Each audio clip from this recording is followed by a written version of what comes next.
السلام علیکم ورحمۃ اللہ وبرکاتہ۔ پیارے دوستو، عزیز بھائیو، عید بالکل قریب ہے۔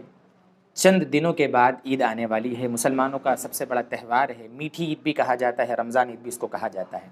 اور عید کے دن کی سنتوں میں ایک سنت جو ہمارے نبی صلی اللہ علیہ وسلم کے معمولات میں سے کتابوں میں نقل کی گئی ہے، ہمارے نبی صلی اللہ علیہ وسلم اچھے کپڑے زیبتن فرماتے تھے، اچھے کپڑے پہنتے تھے، چونکہ خوشی کا موقع ہوتا ہے۔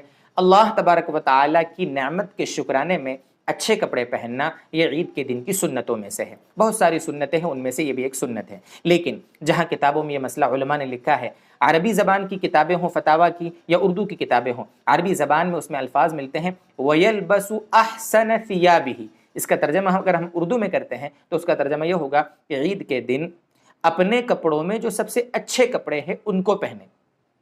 علماء نے یہ نہیں لکھا ہے کہیں پر کہ عید کے دن نئے کپڑے پہننا ہی سنت ہے، بلکہ اپنے پاس جو کپڑے ہیں، 4 جوڑ 5 جوڑی جتنے بھی کپڑے اپنے پاس ہوتے ہیں، ان میں سے جو سب سے اچھا کپڑا ہے اس کو عید کے دن پہنیں گے، انشاءاللہ یہ سنت ادا ہو جائے گی۔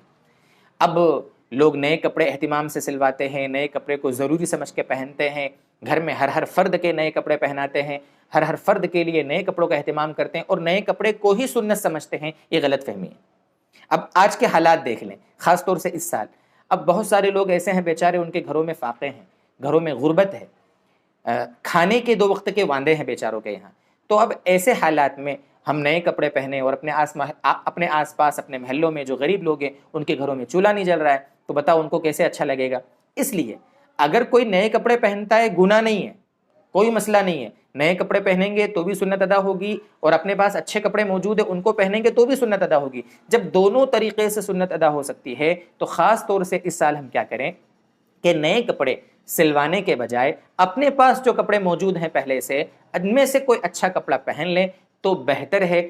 ہوگا کیا کہ اگر ہم نئے کپڑے پہنیں گے، چوری چھپے ادھر ادھر دکانوں سے نئے کپڑے لائیں گے، ان کو پہنیں گے، اب بہت سارے غریب لوگ، غریبوں کے بچے بہت سارے ہوں گے، وہ بچے اگر وہ پرانے کپڑے پہنیں گے، وہ غریب لوگ نئے کپڑے نہیں پہن پائیں گے تو ہمیں دیکھ کر ان کا دل دکھے گا۔ اور مسلمان اس بات کو پسند نہیں کر سکتا کہ وہ خود عیش سے رہے اور اس کا پڑوسی بھوکا رہے، وہ نئے کپڑوں میں گھومے اور اس کا پڑوسی غریب جو شخص ہے اس کے بچے بیچارے پرانے کپڑوں میں گھومیں، ان کے دل پہ کیا گزرے گی؟ وہ تھوڑی سمجھتے لاک ڈاؤن کو غریب بچے، ان کو تھوڑی، وہ نہیں جانتے ہیں غریبی امیری کیا ہوتی ہے، ان کو نہیں پتا کہ یہ پیسہ اور غربت کیا ہوتی ہے۔